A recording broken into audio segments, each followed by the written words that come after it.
starting up now. Starting in 3, 2, 1. Hey, everybody. Welcome to the Redman Recap Podcast. Got a special thing today. We're making public because it looks like the timing-wise, the Patreon guys couldn't make it in today. And we got a special guest for the first time. Carl from Black Label Logic. Love having this guy on. He's probably one of my favorite guys in the Manosphere. Carl and I always talk so much shit about each other. I couldn't help but not ask him to come on this one. Topics we're going to be talking today. The three main things that we got from the main episode. What was it? Episode 53? Was it, Carl? Yeah, something like that. It's, I don't know. I know I've heard. Yeah, we've done a lot of them now. Mm-hmm. But the first one is going to be talking about the beef in the Manosphere in general. And a lot of guys had different terms. I refer to it as paper alphas. The second topic is going to be navigation versus change. So do you want to win or do you want to be right? And that's about the dichotomy between how you want to change society to be more amenable to men, or how do you want to navigate it versus the way it is now? Like, how do you want to thrive in it? And then the third topic is going to be on revenge fantasies, and not in a positive light. So for those who are wondering, I am starting off with some IPAs here, drinking the glass I got from my father.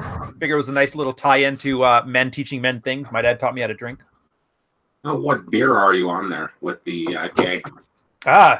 This is called Headstock India Pale Ale. It's local microbrewery for Ontario. So I miss the Victoria stuff, though. They have theirs so bitter, you can eventually feel your estrogen. We'll start off here, Carl. Let's face it. I know everybody probably knows you by now, but if they don't know, give them all the links to all your stuff and how to get a hold of you. Yeah, I also, I'm on blacklabellogic.com, and I'm also on @blacklabellogic on Twitter, and I just dropped the link in my Twitter, so it's time to see how much pull I actually have with that Twitter account. What's the conversion? Ooh, that'd be neat. That's what I love about you, man. It's, you know what, topic 2, talk about that one. So you've been around, I think, last we talked, you are like me. You kind of started with the old pickup artist stuff back in, when was it you started? I started around like 2006, 2005-ish. Were you about the same? Oh, Jesus. I was like 2003, 2004, I think. All Seduction Fast. Oh, wow. Oh, that's old as shit.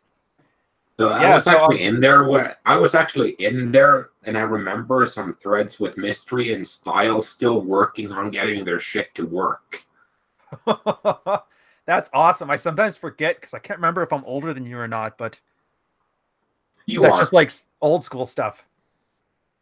Yeah. So the beef in the Manosphere. So you've probably seen it just as much as I have. I know my first examples from beef were when the Married Red Pill and the Red Pill subreddits started to have their beef. From there, Hunter having his beef with Married Red Pill, him having his beef with the Red Pill, Illimitable Man, Gay Lube Oil, Roosh and Rolo. These things are so common, it's ridiculous. And at least for me, I've noticed they all seem to happen the exact same way. Some disagreement over something that's nonsensical, egos get in the way, and then everybody decides to wreck everything because they would rather be right than actually solve a problem. I was curious. Yeah, lead on, man. What do you think? Well, I think that's kind of and that's why I touched on in the main Redman Group show earlier, is that for me, this all comes down to too many fucking autistics, man. Dude, it drives me nuts. Like, you saw that when you were at, maybe you weren't at the 2018 convention, but yeah, talking to some people, you can always see like they mean well and they learned a lot since 2017, but there's that little bit of like, they don't know how to interact. So. Well, it's like we touched on with, guys who worked, either been in the military or been in corporate, know that you kind of have to check your ego sometimes. And it's just one of those cases where, I might be the project manager now, but next project we do, you might be the project manager. So it's not smart to cuss your ass out, even if I think you're being incompetent. Oh, God, so yeah. You kind of have to check that bit, and that's kind of what I've been seeing with the Manosphere, so to speak. It's it's a lot of guys who want to be the Mussolini of the Manosphere, or the they want to be the leader, and anyone who's kind of have a different spin on things, they kind of want to destroy them. It's there's a lack of a better word, but it's just it gets to such epic levels of fighting over absolutely fucking nothing. Oh, I know. And the worst part is everybody thinks in their head, it's like, if I just prove I'm more alpha than whoever, then I win and everybody will love me. But in the end, you look at it and it reminds me of like 1980s cartoons where you saw, you know, Megatron fighting with Optimus Prime and everybody just looks like a giant child, which is a huge problem I had with Gamergate. I love the idea of it. It's the first real man space that fought back against a feminine imperative, but it's like watching children bicker. Yeah, and I agree with you. It's just one of those ridiculous. I mean, you agree on, 99% of things. Why are you focusing on the 1% of things where you disagree? Like, I disagree with everyone on the Red Man group on something.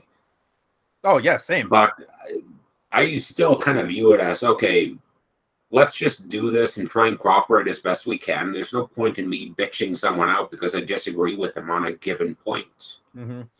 Yeah, question. Did you have any fallout from that? Because I've lost Patreons from it. So it actually had like a monetary compliment to, or I don't even can't think of the word. I'm having drinks right now. I'm so bad at handling booze because I went on a cut. After hearing about how well your cut went, I felt really bad. So I decided to step mine up for some Beachbody. Well, I've actually been working on a new cut now. So I've been trying to work in alcohol into the cut. So I've been having 2 beers a night while cutting. Dude, you should take... I had a gay boss when I was sailing, and he called it the coffee and cigarettes diet. It's essentially intermittent fasting with smoking and coffee. Yeah, it's like the... you have something called the... I saw this on Deadliest Catch one episode. There's something called the Norwegian fisherman diet. It's coffee, cigarettes, and chocolate. I do like chocolate. I can't argue with that one. But here, this is the funny thing. I'll tell you a story. I hate long stories. I'll keep it short. I learned that lesson about checking your ego when dealing with people when I lost out on an advanced promotion at work. It was in the military. And for those that don't know, there's ordinary seaman is you're like a private. And then there's able seaman, which is when your trade's qualified. And then leading seaman. Between the able seaman and leading seaman, there is a $5,000 a year bonus. So there's like money attached to it. And you can get advanced promoted a year ahead if you get like your department to vouch for you. And I remember we had a female manager at the time who was the most hated person in the Navy. And I'm not even exaggerating that. She was a downright harpy. And our boss was really thirsty for her. He loved orbiting her. And I remember one time I got drunk in the mess and I started poking fun at him for that. And so what I found out then, and, establishing that, he's just a wimp and whatever. And he basically cut out my advanced promotion from it. So it was a $5,000 lesson. And I think I got out cheap from it. I'm curious if you had any one of those learn by trial and error moments yourself. Oh, I don't learn unless I get punished. Yeah, pretty much. We are ego-driven species, aren't we?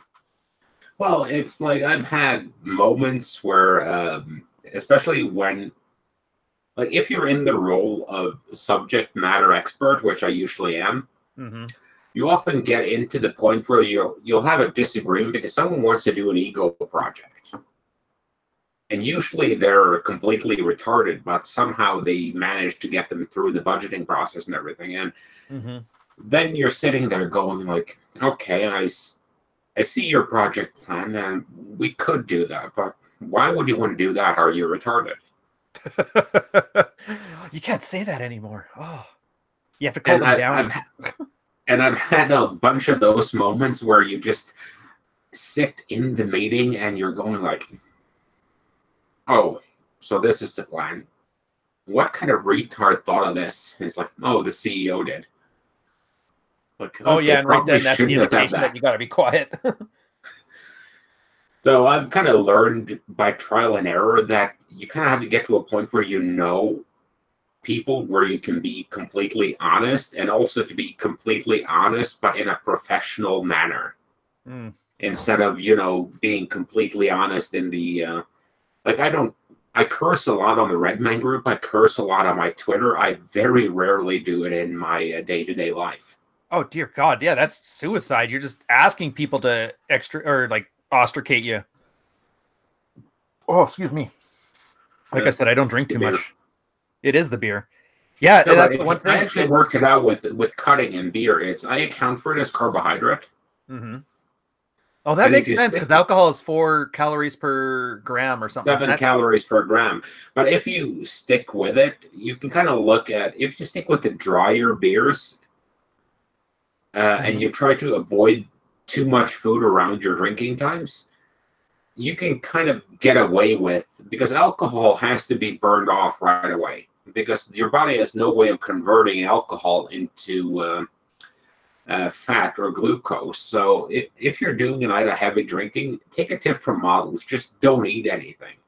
Because I think that's where a lot of guys kind of screw up. Because I saw a study a while back, with when the girls are going out to have a wine night out, they'll just drink wine. Oh, God, when we go out to have, a beer night out, the nachos come out, the fries come out, the burgers come out, the pizza comes out, and you end up eating a lot of crap on top of the alcohol. So as long as you kind of stick with your meal plan and you account for the alcohol, it works out fine. Dude, you know what's funny about that? That's basically the red pill. I hate to say it. I had to post New Year's resolutions where I talk about how a lot of the strategies that men take are just lifted from women and adapted to male sensibilities. And that's like the perfect example. Because I thought, Dread Game, right? It's essentially female branch swinging for men. You just make it like a deliberate branch swing, but you leave out an olive branch for her to get you back. And I always laugh about this because we're talking about how to be masculine, but a lot of these guys want to look masculine as opposed to be masculine. That's why I love you, because you're just thinking like, what's the end result, and then you work backwards. How do you get there? Which is you talked about that. If you have to say you're Machiavellian, then you're not. Yeah, and that's kind of my point with it. It's, I got a lot of shit from a couple of guys on my Twitter, like, you should be more impression focused. You should be more Machiavellian. And I'm like, if you guys could tell when I'm being Machiavellian, then I suck at it. Oh, God, yeah. And that always makes me laugh. And it's one of those things where, I'm a results-focused guy, so I don't give a shit what I have to do to get there. Some exceptions, like I probably wouldn't suck a dick or two, but do what you got to do, man. I have no judgment.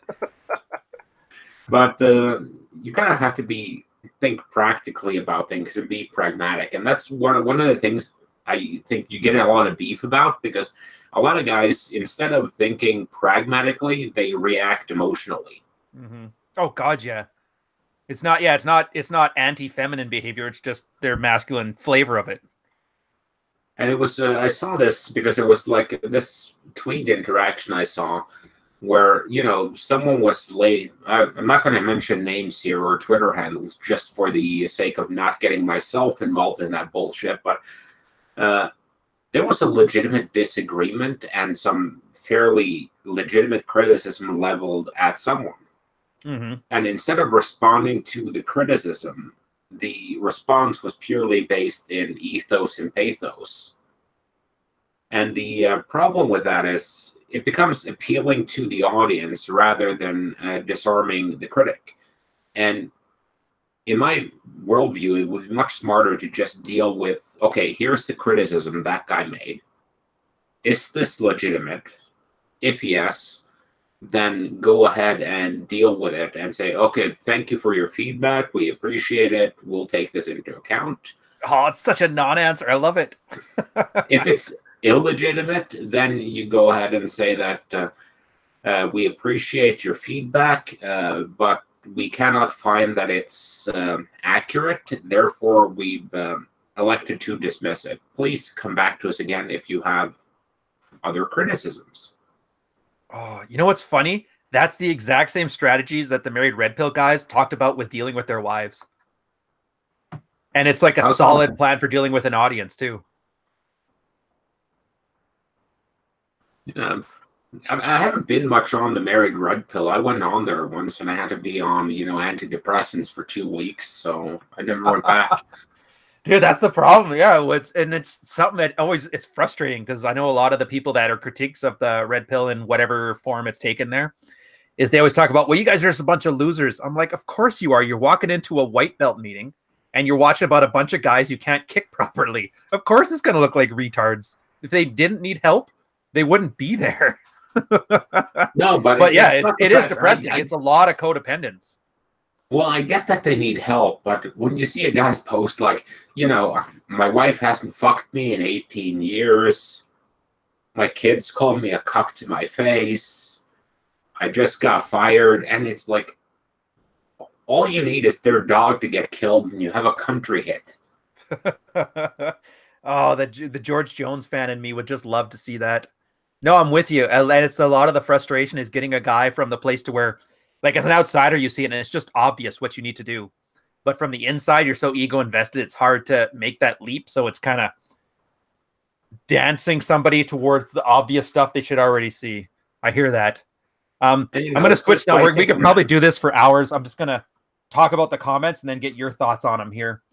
A lot of guys here are telling us what we should do with the Richard and Anthony beef. I would have compromised in this way. Richard could have streamlined a speech or pre-recorded speech. It's not in the spirit of conversation, but a good middle ground. A couple guys talking about cuts. And yeah, all I could say, I'll get Carl's thoughts. And then on mine, it's just, yeah, you're kind of missing the point here. If you're worried about how those two are going to sort out their problems, then you're missing the point. Yeah, I'm a Thunderdome fan. 2 men enter, 1 man leaves. Just give them both a chainsaw and let them hack it out. Yeah, and I'm not even like either one of them wins. Nothing's changing. Entrepreneurs in Cars is still going to be rocking it out. They're still going to be doing awesome things with awesome men, building a lot of money with their entrepreneur stuff. Anthony is bringing a whole bunch of guys to the Manosphere through the convention. He's basically made TED Talks for men. So I mean, like either one of those guys. No, I get the disagreements, but for me, it's not really a big deal. But I think a lot of guys are drama hounds. Oh God, yeah. I don't want to give up my private DMs in that. And a few guys, the guys that privately say it, like I don't want to start beef, but here's some drama. At least they kind of understand, like, yes, we can have these beef, we have these kind of feminine emotions, but I really don't want to make a bigger deal out of it than it is. At least they're kind of like on the path. So I'll give credit to that. Although I don't know, your DMs, I think you've largely stayed out of this, haven't you? Like nobody's really associated with you with one way or another with any drama. Well, I make an effort. Like I said on the other day, like I try to stay out of drama, and I never really call anyone out personally on Twitter. Pat Stedman exempted. Fucking Patty.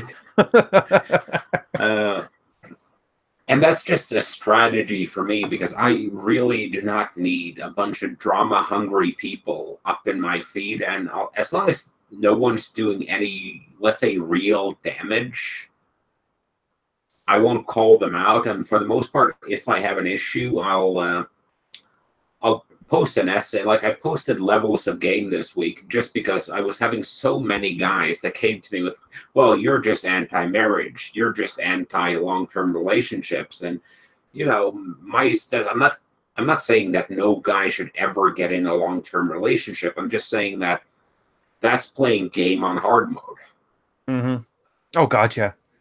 And right. Just if you're like, I'm 18 years old, I've never had a girlfriend, I'm going to move in with a chick and get married and have kids. That's like walking into the weight room, loading up the squat bar with 800 pounds and trying to squat that on your first day. Yeah, oh, agreed. That's not ending well. God, no. Well, I mean, it may. That's the problem is there's that one guy in 1,000 who's like able to handle it. And everybody who wants to looks at him like, I can do it. It's just like my dogs. My dog Hitchens, he's just big enough to reach the counter. So if I have like a loaf of bread that's just too close, like within a couple inches, he can swipe it and steal a loaf of bread on us. But 99 times out of 100, I remember to put it away. But it's that one time I forget, and now he has like the fortitude to check it every time. I fucking hate that dog. God damn it. Dude, I'm like half cut already off of one beer. What is wrong with this cut? Jesus. Oh, I actually noticed that when I did my big one. I dropped fucking. How much did I drop? Like 60. What did you start 70, at? You mean from the top? About 320, I think. Are you kidding? That's like you dropped 50% of your weight on your cut, and now you're shredded as fuck. Well, not as shredded as I would like. That's why I'm doing a cut now. But um, my thing is just I noticed my alcohol tolerance went to shit because I was one of those guys. I could kill a bottle of scotch Mm-hmm. and be like, sure, I'm fine to drive. And the worst part is you probably were too, because I bet you Yeah. anything you drove a little slower, you were a little more methodical about it, and like if you hit anything, it was going to be an inanimate object, and that's only because like icy conditions or something. So that was the insane thing. So I used to be able to drink like I could kill off 10, 12 craft beers in a night and not feel it at all. And now it's like 4 or 5 of them and I'm dead.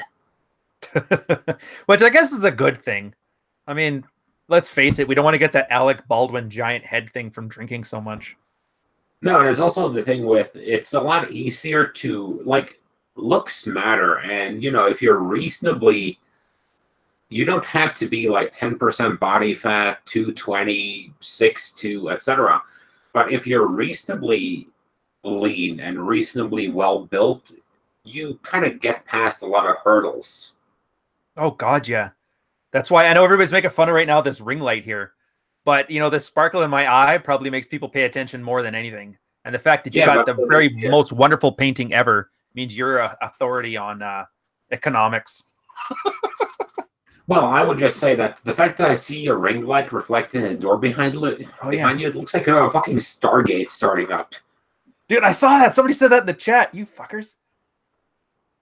All right. Anyways, we're rambling here. I'm going to switch to the second topic, which was navigation versus change. And it's something I've noticed in the Manosphere. I'll do a quick 30-second Rolo version of a rant here and then leave it off to you. Refresh my beer real quick. Oh, perfect.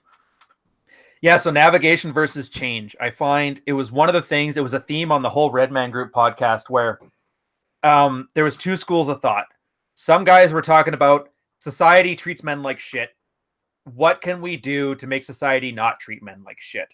Versus the other side, which is, when you think about it, core red pill. When you read a lot of the classic guys like Ian Ironwood, where he talks about this is the game. People treat men like shit. The kind of men who can put up with it with a laugh and still rise above it, they're the ones that tend to survive. So how do you navigate the system as it is today? Which I find to be a much better system, because as much as we like to have these power fantasies of like, oh, I'm going to run Gillette out of business by not buying razors. That'll cut into their $3 billion profit margin. It's the guys that are like, yeah, they're going to do that. And you maybe, I mean, let's face it. If I was on Good Morning America and it would get me $10 million in book sales, of course I would say, oh yeah, men are trash. We should totally line up to do the woman thing. It reminds me of Maroon 5. Who's that lead singer again? I should know this because I actually went to his fucking concert when he was in Toronto, but what's that guy's name? He had the latest photo on Twitter where he had his tattoos on his stomach with like California. Hold on a sec. Let's go to the chat. I can't give you the answer to that. That's he's a good singer. Look, I'm just saying he's really good at it, and he's not nearly as gay as Coldplay, so that's fine. Adam Levine, that's the one. Here's the thing. Adam Levine is a wonderful example of like unadulterated red pill. I showed up at that concert. Here's what I saw. Girls 28 years old to 35, all single, all with the cool Wynant gray teeth, just swooning over him. He could have had sex with 567 girls at that concert if he wanted to. And what did he do? He talked about how men shouldn't treat women bad. He did the same line as Pat Stedman, except for with abs and a better hairline. And I'm like, this is the most red pill thing ever. You say the things that resonate emotionally with your audience, in this case, women, but you still do the red pill stuff. And I thought that was just magic. And I think, and I wish more guys would stop talking about the Gillette ad because they're doing product placement. Sure, that's bad. But people are going to talk crap about you. And you're on Twitter. You've got, what are you up to now? Like 28,000 followers or something like that? You're crazy huger than me. Almost 31. 31,000 followers. And I guarantee you at least 10,000 of them think that you're an asshole. Probably more. I mean, if at least half of them don't think I'm an asshole, I'm not tweeting aggressively enough. Yeah. And you can't, and I always say you can't pick your fans. And that's the beauty part of it. Because those 10,000 people that hate you, they listen to everything you say. They probably, at least a good portion of them, buy your book just to get mad about it. but they're paying attention to you and they're listening to you and they're essentially padding your pockets, lining the bottom line. There's always and you're a wrestling fan like me. Let's face it, who's the most popular people I can think of right now? Hulk Hogan, Ric Flair. Can we argue that that's probably the top two guys as far as wrestling goes? You mean like in general? Yeah, I'm 100% probably forever. the most well known. Well, John Cena and Hulk Hogan probably are the most well known. You put John Cena over Ric Flair? Oh, not in terms of wrestling, but in terms of popularity, like mainstream appeal. Fair enough. Because but I just Ric Flair is way better than John Cena as a wrestler. Oh, and as a seductress, he's laying pipe for like 40 years. But yeah, I hear you. But that's the point. Like, he's a heel. John Cena, I haven't really followed Attitude. I kind of stopped around when Stone Cold and The Rock had their WrestleMania fight, which I think is, if it wasn't for WrestleMania, like Ultimate Warrior versus Hulk Hogan, I would put that as my favorite fight of all time. I don't know if you're going to agree with me on that one or not, but. Well, I've actually been going through a lot of it recently because I still follow wrestling just because I think wrestling is a lot like industrial lagers or a gin tonic. You don't have to think too much, but it's relaxing. Oh yeah, who was it that called it? It was like theater for men, like vaudeville. It was like vaudeville for men. Because the thing with it's fairly easy to follow. There's not a lot of complication. If you're just looking to sit down and relax for a while, it's actually a lot more entertaining than watching shows with complex storytelling or something like that, because it's all simple. Oh, I hear you. Yeah, so, it's simple. It hits all those right triggers. No, so that's why I recommended you watch the IWGP fight with Kenny Omega and Kazuchika Okada, because those are some of the most insane wrestling matches I've ever seen. Really? Fuck, that's the thing. Yeah, I gotta get more caught up because I haven't actually watched that circuit at all. Yeah, but I think you finally got me on Phil Pullman. You keep throwing it at my face. Come on, you're European. Don't give me that crap. No, but Pillman Jr. is he's into. I've been looking to see some of his MLW fights. Mm-hmm. Dude, did you know he has a Twitch stream? No, I didn't. That's hilarious. Yeah, it's like, of all the things, it's like, it's wonderful because it's a very like, let's face it, nowadays guys playing video games is one of the more masculine hobbies that we have, for better or for worse. But the fact that he was actually doing Twitch streams warmed my heart. He's like, here, I'm going to play this game and you're going to watch it. And then after this, I'm going to go beat the crap out of somebody in the ring. Yeah, but I mean, like, I also think the AEW thing with that Cody Rhodes and the Young Bucks are doing now is going to be really interesting in terms of, because that could be, because the WWE have gone the PG rated kind of appealing to kids. Yeah, I noticed it's kind of Limp Bizkit like. And I'm thinking that if you get the AEW and if they start doing more adult themes, I think that could draw a lot of the audience back. Kind of like the ECW revival. Oh, man. Now that's talking classic. I love that stuff. Oh, okay. What are we running on time? I'm trying to keep a tight ship here. So we got another 10 minutes on this one here. But yeah, I'm with you. I love wrestling. I love all this stuff. And I love guys who navigate. They think will to power. Like, what do I want and how do I get it? And I love this. And I love how you do it, because I don't think you've ever used the word alpha other than in the red pill context of alpha means girls get wet over you. And I'm really hoping somebody doesn't pull up a tweet on that. No, my thing is with I've used the term alpha, but it's a designator. It's just saying that, okay, this group is alpha, this group is beta, this group is omega, this group is sigma. And it's just a way of describing something. Yeah. Oh, I'm with you. I hate the Vox Day terms, but they're like descriptive. But it always makes me feel like I'm on the spectrum when I use them. Yeah, but the Vox Day terms are really useful in terms, because that was a good observation he made. But I think a lot of guys get too focused on the labels, like, okay, what do I view as alpha? Okay, Genghis Khan was alpha. How do I behave like Genghis Khan?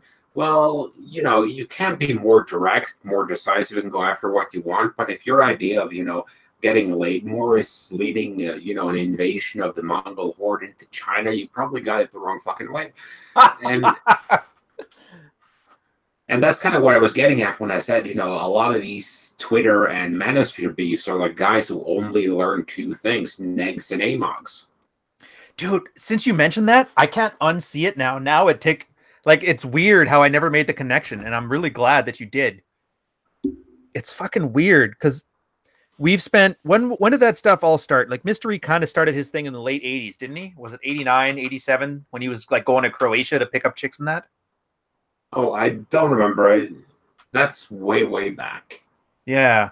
But it's funny because they kind of made these terms, and the 80s were 99. It's like 30 some years ago, and they're still coming up. And it makes me wonder, like, how much of the red pill stuff have people actually read? Because they're falling for the exact same traps that were happening in 1992. Well, I think it's just the case of you get a new audience the whole time. And someone once said that, every guy who sticks around the manosphere is damaged. Now, I don't agree with that sentiment, but I do think that a lot of guys hit up the manosphere, they learn what they need to, and then they move on. And then they may come back after a while because, they finally got their soulmate and they got married, and she ended up getting a train ran on her by the Harlem Globetrotters in front of them, and now they're back, and that stuff happens. But it's a cycle of things always repeating itself, because you have the same bitch fights people are having now are the same bitch fights. Like, not to draw any other comparisons, but the Rich Anthony thing, you had the Mystery Tyler Durden thing. Oh yeah. Etc. back in the day. So you're always having these schisms of guys who, and it's a lot like working out, because if you look at training programs and diet programs, you have low carb, you have carnivore, you have vegan, you have regulars, just watch your diet, you have Weight Watchers. The only way you can sell something is to say that I'm different and more effective than this. That's a good point. And I think that's what happens is the guys start to realize that, if I'm just selling Mystery's program, why would they buy from me instead of from Mystery? Okay, I'll spin it so I'm different from Mystery. Or, the whole upstream shit where, we're the red pill, but we've realized that the red pill is limited in its application. So here is what we do different, which is, below the Good Men Project. Fuck, I can't. Dude, the funny thing, Stedman, he had that YouTube channel for like 4 years, and I've already blown him out of the water just by making eggs. Yeah, but I have an IKEA knife. Like, I'm not even that good as a cook. Well, your cooking show is actually entertaining. I've actually been watching it off and on when I can, because it's actually a relaxing show to see. Oh, you know what's funny? The demographics are 100% male between the ages of 25 and 45. And my wife just had her best friend from high school. She's down here for a visit. They're over in Niagara Falls right now because they didn't want to listen to me ramble on about masculinity. Don't blame them. But the friend actually sat there and watched all of my episodes. It was at the point where I was uncomfortable about it. So I'm like, I really don't want to hear me run my mouth anymore. It's like, no, this is perfect. And the crazy part? She mentioned, there's the APA and men are trash and all this crap. I guess we have this in Canada now. She just finished her GBA plus training, the gender bias something or other. Did you know that for like not just public organizations, but a lot of like crown corporations? So every company essentially has this weird version of gender bias training. Now in Canada, like, we're fucked. Yeah, but we kind of saw that when you got the High Sparrow elected as your prime minister. Yeah. Ooh. It's like, whatever happened to Frame Games Radio anyway? I haven't seen him in a while. I'm pretty sure he got banned. Yeah, I have no idea, but I mean, Justin Trudeau makes Macron in France look sensible. Oh, yeah. Did you see how he blew apart that Me Too accusation against him? Didn't go anywhere. No, I didn't. Yeah, he got one. It was, and it's exactly what you think. 15 years ago, he touched me inappropriately. I'm a journalist and I want more page views. And he essentially just laughed it off and it just went away. It was the craziest thing. And then I thought about that because I know a lot of people in Canada, they're very anti-Trudeau, especially masculine people. But I've since come to learn that he's not stupid. He looks stupid, but he's very, very smart, or he's a very good one-trick pony. And I'm like, that's a role model, man. That's a red pill role model. He sits there in a pink shirt. He shows up to the LGBT parade, and then he can basically grope a girl in the 90s and just waves it off. I'm like, wow, that guy's good. Although his pickup is horrible. Well, I think it comes down to, because Vox Day has a good point in his SJW books, that if you take the accusation seriously and you apologize, you're fucked. Oh God, yeah. Every guy who's ever been screwed has been the one that takes it seriously. That's why Jordan Peterson got all that hate for when he did it. With the Kavanaugh thing. Okay, this is funny. Like, okay, this is funny, you know, or, you know, like, there was some rapper or something who got an accusation, and his thing was tweeting you, who dat? Oh, was that Nelly? Oops. I don't remember who did it, but it's kind of it's a brilliant response. Like, you know, I sleep with girls all the time. Like, which one is accusing me of this? That's such a Chateau Hartis thing to do. Did you? Oh, you read his post, didn't you, on that? Who bitch is this? Yeah, I did. I love that one. If you guys haven't seen it, I'm not going to post it in the chat. Just look it up. It's Chateau Hartis back before he became a super white nationalist, where he was talking about... No, but that's actually not the original Royce, because Royce retired a while after his doxing, and he had a couple of guys, I think, running his blog for him. Yeah, there's 3 guys. I thought this was before that. Was this after? I'm not sure, but I know he kind of, because you can tell when it went from, you know, being pickup to full on... Yeah, revive the right race. Yeah, Deuce Volt. Dude, that shit drives me nuts. You should have been there on that one podcast where it was Donovan, me, and Rollo. It was just the 3 of us. And some guy asked that he was worried about the white race and how we should bring it back. I'm like, is this half-breed guy here on this side, and then Donovan just standing there like, how do we even answer this guy? Well, that's the funny thing is, like, when we get accused of being racist, we have Donovan on there, and we have you, and you're at least a quarter black. 20% according to 21andMe. Yeah, so that's way better than Elizabeth Warren. Yeah, but I can have a beer in my living room and talk about how I'm nice and folksy with my husband who refuses to get on camera. It'll be awesome.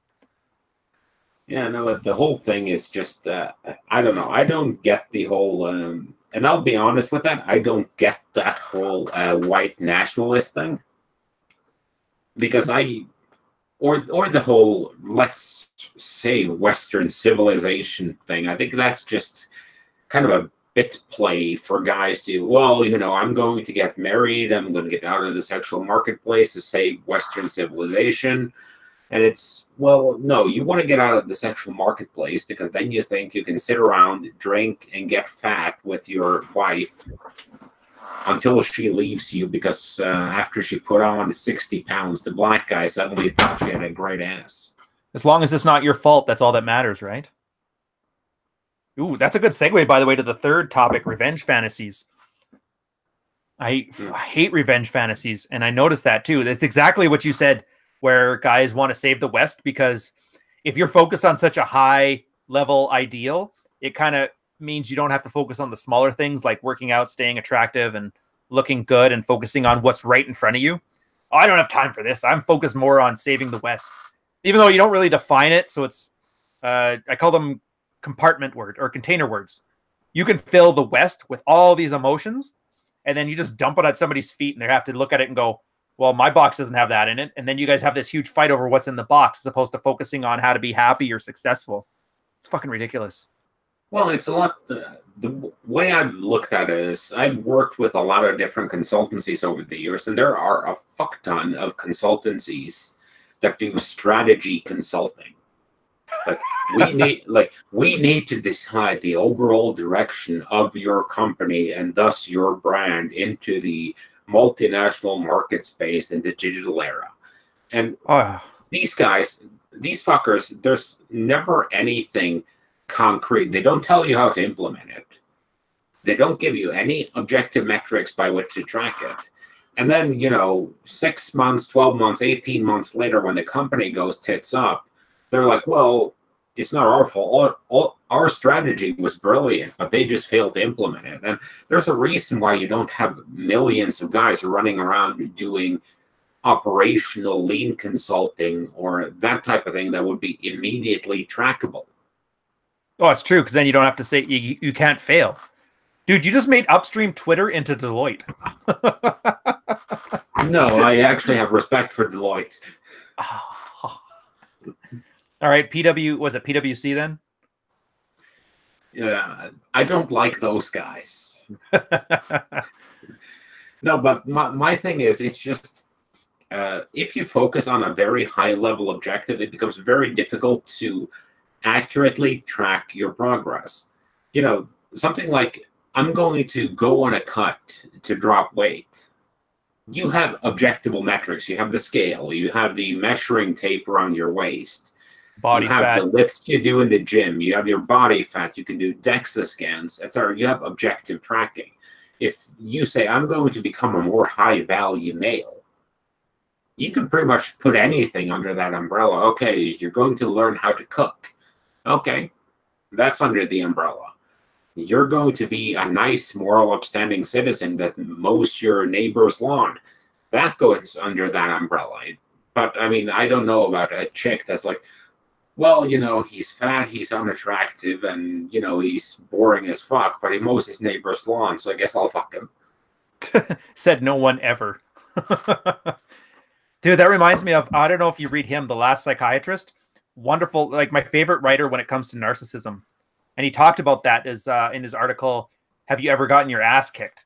Where guys are so worried that they might try their best and fail that they would rather sabotage it by making these, like you just said, the vague generalities. And then so that way, well, I didn't fail, feminism fucked me, or I didn't fail because that wasn't my goal. I said the high value male. So all these things I already did do were definitely that, as opposed to saying, I want to have sex with 10 women. And if you only get 9, then you objectively know, well, I can't sleep with 10.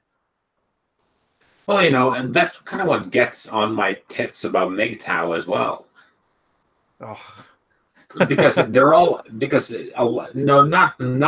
MGTOWs, but a lot of them are like, oh, I'm going to go MGTOW and I'm going to become the next Nikola Tesla. I'm going to change the world. And they're like, okay, I'm just going to sit in my basement, play PlayStation, and eat pizza.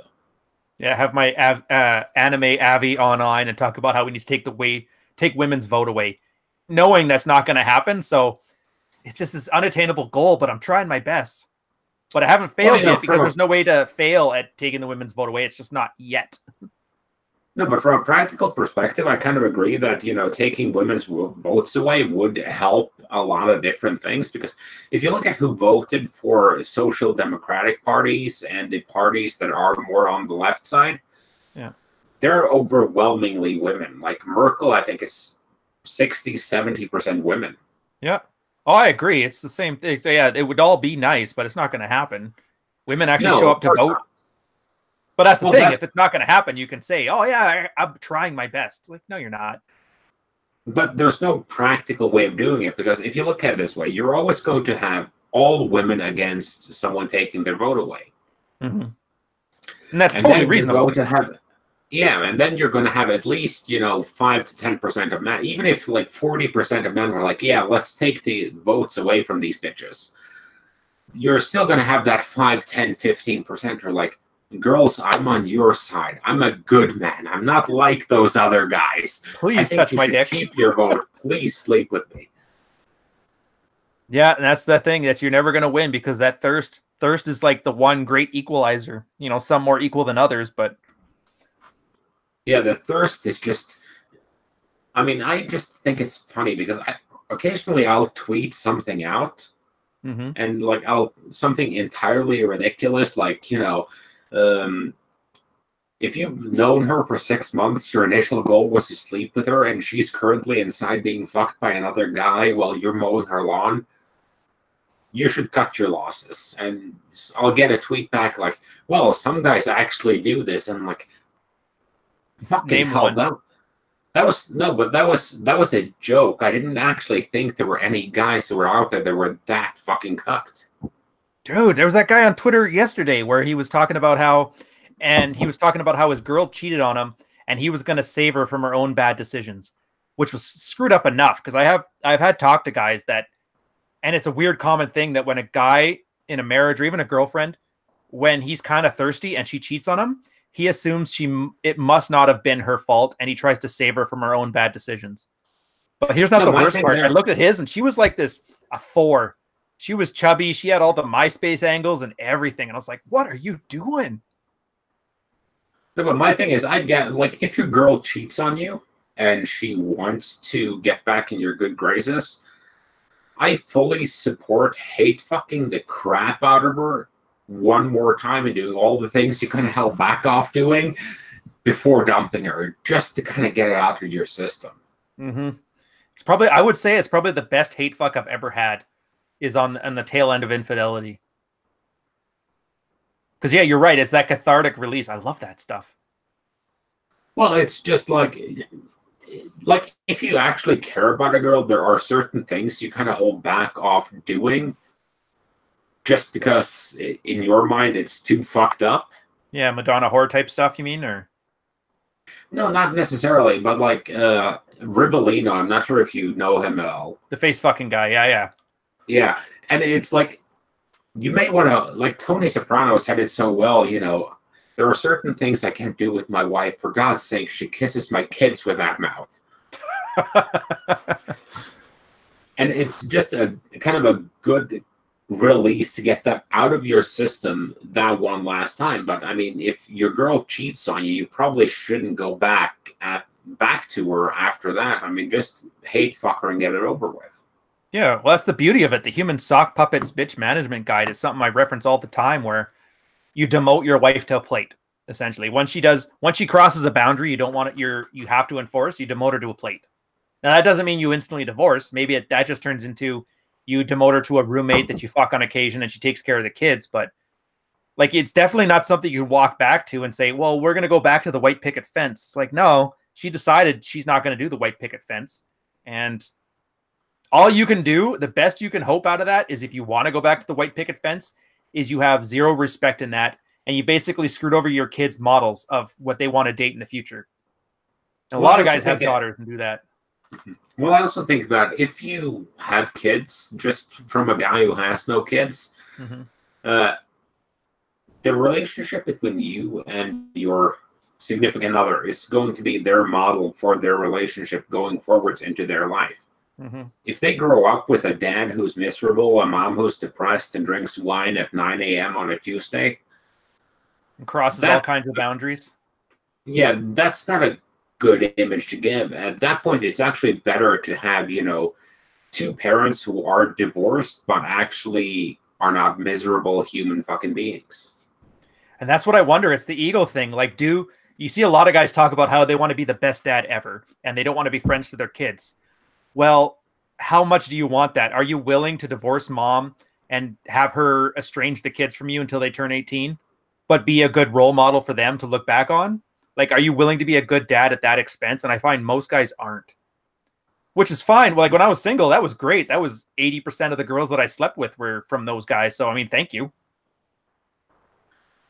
Well, I think morality I think guys kind of tend to bring morality and metaphysics into things when they can justify doing something from a pragmatic perspective. Because, if your wife isn't sleeping with you, she's basically a roommate already. True.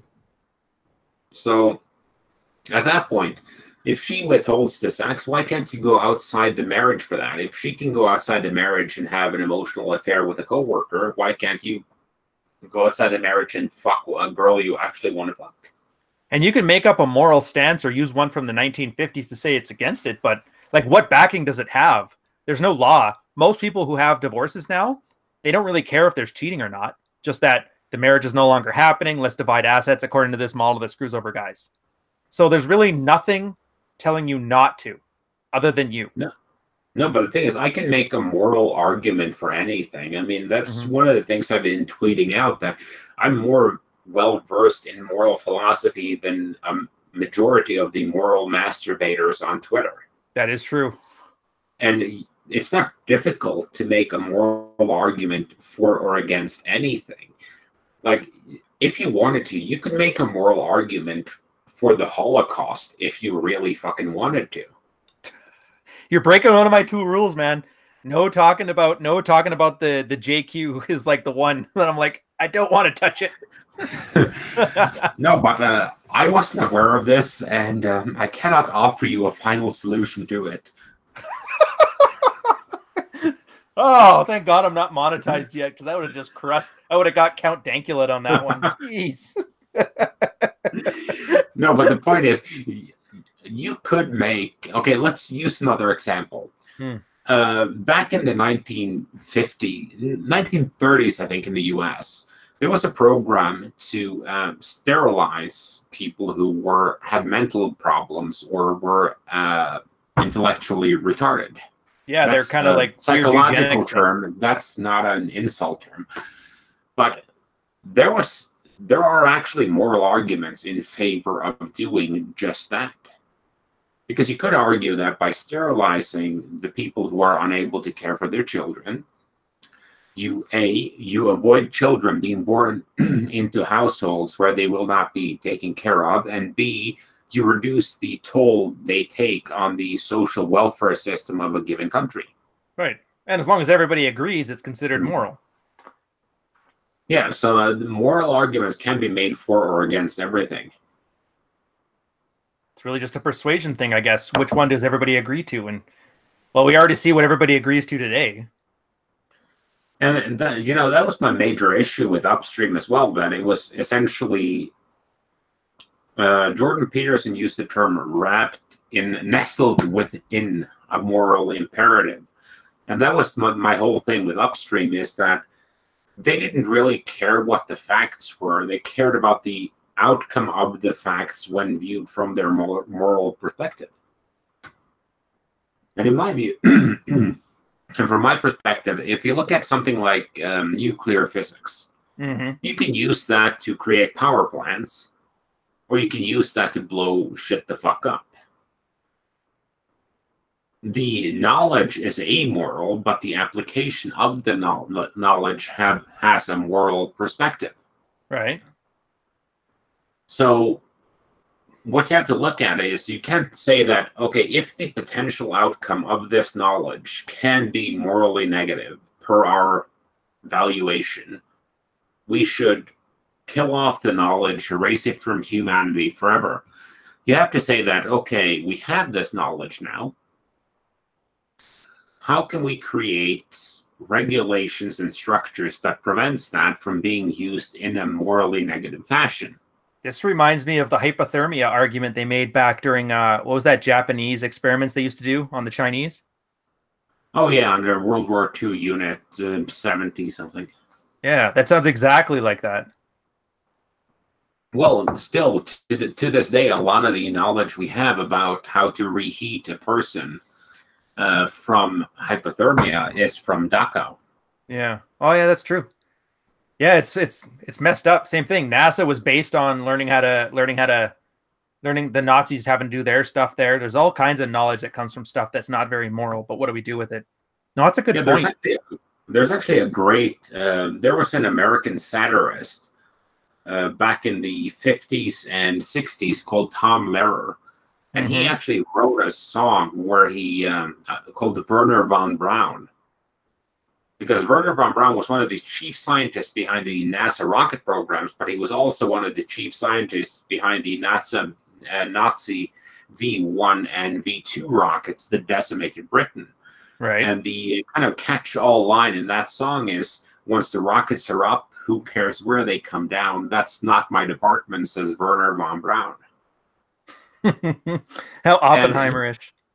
No, but you should check out he has some fantastic songs. He actually stopped writing satire after Henry Kissinger won the Nobel Peace Prize, because after that he said satire was dead.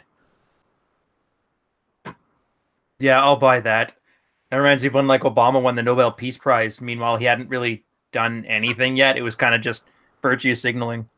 Dude, whatever. Yeah, but I think that's the big problem with a lot of the beef we see in the manosphere as well, and with as a kind of like a core red thread that's running through all our three topics today is virtue signaling. People are attempting to increase their social standing through, well, how can I put this? Through creating a marketing campaign for a given idea that they may or may not embody, but that makes them seem of high value. Oh, dude, that reminds me. Yes, I've seen that where it was they did an environmentalist study, and they found environmentalists actually didn't use less carbon per person per capita than anybody else. They actually used more, but they were more prone to use things that showed that they cared. So literally, like, they didn't even embody it at all, but if they looked like they could, and it was all about posturing. So I can totally see that applying to this kind of stuff. Well, it's like there's this great meme going around with what's her name, Alexandria Ocasio-Cortez. With, Sarah Palin for the left. Yeah, but like here is AOC debuting the socialist Movado watch, iPhone, and Starbucks coffee. Americans, you guys make some great memes about politics. I don't know how they can handle it. It's just a gong show on their side. No, but my whole thing is it's the same thing with Davos, though. Like, one of the big topics in Davos was the climate change and the effect of climate change on the economy. Mm-hmm. And you have 1,500 fucking people flying in via private plane. It's true. Right there, that's probably... How did they work that out? It's like the plane... Like when 9/11, when they stopped flying the planes for a day, it dropped temperatures across the world by like a degree or something like that. So it's like one of the worst things you could do for the environment. And you are right. Everybody in there trying to fix it did the absolute worst thing they could. And I think that's kind of where I'm at with it. Is I don't care what your stance is, but live it. Yeah, congruence. So if your stance is, everyone should get married, then your ass should be married. But don't be the guy who's like, I have skin in the game because I'm married, so I'm going to advise all the other guys to get married. No, you don't have skin in the game in their marriages. If you want that, you should sign a contract with them that says, if your marriage goes to shit, I'll pay half of your divorce settlement. Oh, nobody would say anything anymore if they were accountable to their choices. Are you crazy? And my big thing with marriage and long-term relationships is simply that it's a huge fucking risk. And even you kind of got backdoored into it. Yeah, that's the common law thing. It was definitely they're tying into your cost sunk fallacy just by the fact that I had a great girl that I didn't want to leave. They totally capitalized on that one. Well, I think that's a dodgy thing, though. I think that should be a choice. I don't think you should have such a thing as common law marriage. Yeah, we should. It also could be something you should be able to opt into, but I already know that wish in one hand, shit in the other, see what fills up first, right? Well, the Global Data Protection Regulation makes the opt-out thing illegal. Yeah, but here we are. Which means it should probably be illegal for marriage, too. Yeah, everything's always about should. I hate should.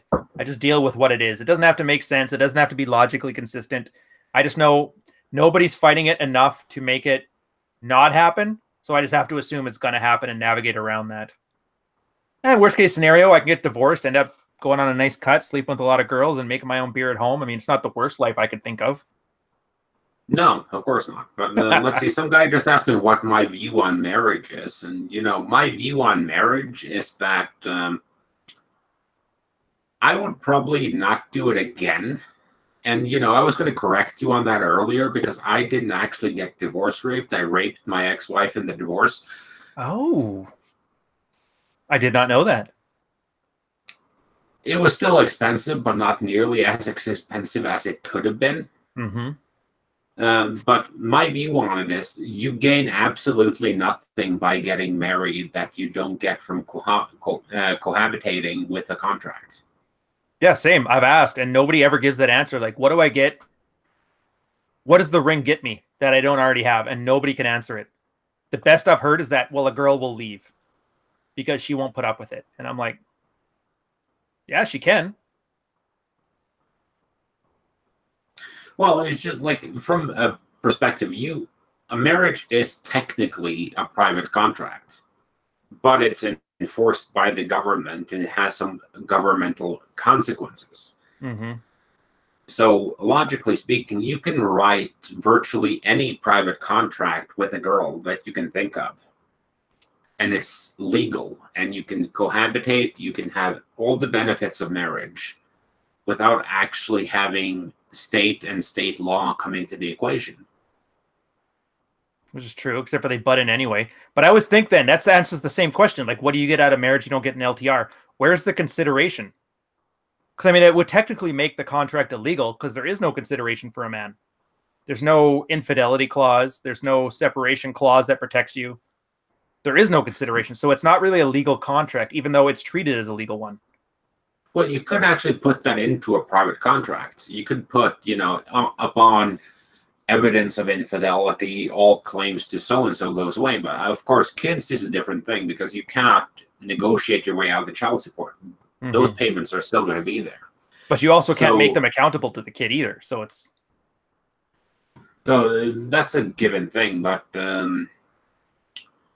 I don't know. I think you could do a lot of things privately with a private contract if you wanted to, but why would you want to?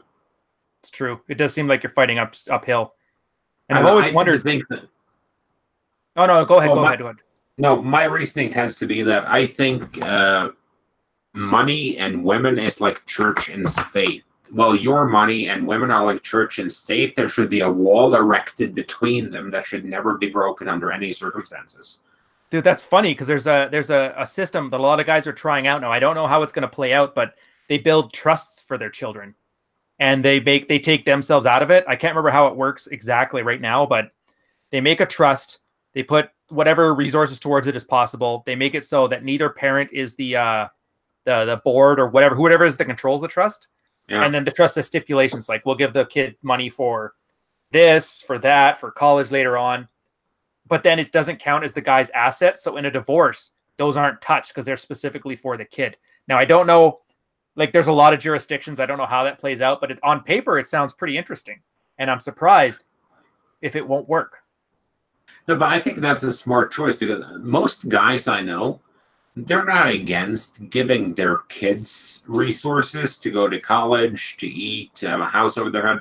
What they're against is financing their ex-wives being ran through by more dicks than the U.S. Than the urinal at Yankee Stadium. They don't want to finance a wife's lifestyle.